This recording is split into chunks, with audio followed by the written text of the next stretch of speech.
सीधा उनका रुख कर सकता हूं। सुधांशु जी, आपका अभिनंदन है। सवाल बहुत सीधा है। सौरभ भारद्वाज हमारे साथ थे, उन्होंने प्रेस कॉन्फ्रेंस भी करी, आपने भी प्रेस कॉन्फ्रेंस करी। उन्होंने बोला हम सुप्रीम कोर्ट जाएंगे, और वो कई सारे ऑर्डर गिनाने लगे स्वर्ण कांता शर्मा के, ऑनरेबल जस्टिस स्वर्ण कांता शर्मा के कई सारे ऑर्डर गिनाने लगे, जिसमें दिलीप रे का भी ऑर्डर था।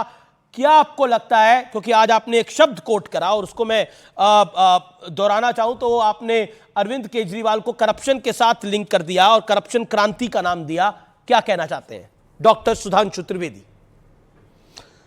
नहीं, देखिए, वो इसलिए था कि जो जो दावे उन्होंने कहे थे और जो उन्होंने प्रचारित किया था कि आज बेल मिलेगी, कोर्ट ने कहा बेल की तो इन्होंने अर्जी नहीं दी थी, इन्होंने तो अर्जी गिरफ्तारी को चैलेंज करने की दी थी, यानी इतना अहंकार था। और फिर उन्होंने ये कहा कि जो अप्रूवर्स हैं, कोर्ट ने बहुत साफ बात कही, राजनीतिक बयानबाजी यहां मत करिए, कोर्ट का राजनीतिक बयानों से कोई मतलब नहीं है, जो बात है वो तथ्यात्मक आधार के ऊपर है। और अगर नैतिक दृष्टि से देखें तो मुझे लगता है कि अपनी फजीहत कराने की जो मिसाल कायम की है आम आदमी पार्टी ने और श्री केजरीवाल जी ने, वो अभूतपूर्व है। वो हम लोगों ने इसलिए कहा कि रामलीला मैदान में इंडिया अगेंस्ट करप्शन से जो अन्ना क्रांति शुरू हुई थी, वो आज हाई कोर्ट के जजमेंट के बाद भी कुर्सी से चिपके रहने की, यानी करप्शन के एक प्रकार से वेटेड हो जाने के बाद हाई कोर्ट से चिपके रहने की जो प्रतीक है, तो मुझे लगता है वो अन्ना क्रांति केजरीवाल करप्शन क्रांति यानी के में कन्वर्ट होती हुई दिखाई पड़ रही है। जी, लेकिन देखिए, आम आदमी पार्टी कह रही है कि अरविंद केजरीवाल को फंसाने के लिए सब कुछ हो रहा है, अरविंद केजरीवाल को डिरेल करने के लिए, तोड़ने के लिए सब कुछ हो रहा है। देखिए, इसी विषय पे न्यायालय ने टिप्पणी की है कि गवाहों के बयान न्यायालय के समकक्ष हैं, उनके ऊपर इस प्रकार की बातें करना और जो बात कह रहे हैं तथ्य और साक्ष्य सामने रखे हुए हैं। मैंने कहा ना, जांच एजेंसियों ने तथ्य रखे हैं न्यायालय के सामने, ना हमारे सामने, ना आपके सामने, ना आम आदमी पार्टी के प्रवक्ता के सामने। तो मानी हुई बात है, इस पर निर्णय टिप्पणी जो न्यायालय करेगा वो सही मानी जाएगी।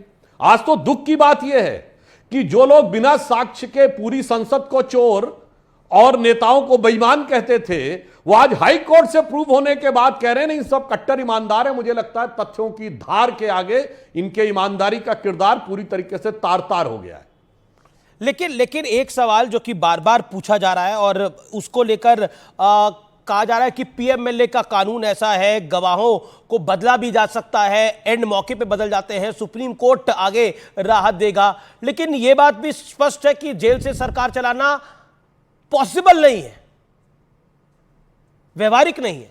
देखिए, ये बड़े विचित्र प्रकार के तर्क दिए जाते हैं। जहां तक कानून की बात है तो इलेक्टोरल बॉन्ड पे सरकार का कानून था, मगर कोर्ट ने मानने से इनकार कर दिया जी। और अगर ये कहें कि किसी कानून में आरोपी को बेगुनाह साबित करना होता तो ऐसे आधा दर्जन कानून है इस देश में जी। एट्रोसिटीज अगेंस्ट वुमेन एक्ट में भी पारित करना पड़ता है, दहेज उत्पीड़न में करना पड़ता है, रेप के कानून में करना पड़ता है, SC/ST एक्ट में करना पड़ता है। तो क्या कहना चाहते हैं आम आदमी पार्टी के प्रवक्ता?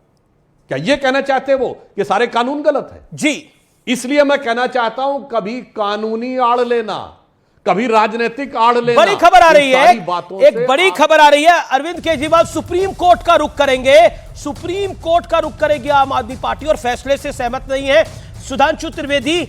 और बीजेपी कह रही है कि अब इस्तीफा देना होगा, दूध का दूध पानी का पानी हो गया है, लेकिन इस्तीफा ना देने पर अड़े हुए हैं अरविंद केजरीवाल और आम आदमी पार्टी। देखिए, हम तो ये नहीं कह रहे हैं, हमें लग रहा है कि अपनी फजीहत कराने की हसरत अभी उनकी काफी बाकी रह गई है अपनी इस नई सियासत की इस पारी में। तो हम भी जरा देखना चाहते हैं कि अभी कितनी हसरत उनको अपनी फजीहत कराने की रह गई है, उसके बाद निर्णय लेंगे। यानी आरोपी होने के बाद, जेल जाने के बाद, कोर्ट की इतनी बड़ी टिप्पणी के बाद वो इस्तीफा नहीं देंगे। इससे बहुत साफ है कि मनीष सिसोदिया के लिए पैमाने कुछ और थे, संजय सिंह के लिए पैमाने कुछ और थे, सत्येंद्र जैन के लिए पैमाने कुछ और थे, और इन आम आदमी पार्टी के मुख्यमंत्री के लिए पैमाने कुछ खास हैं। जी, मैं ब्रेक के लिए रुक रहा हूं।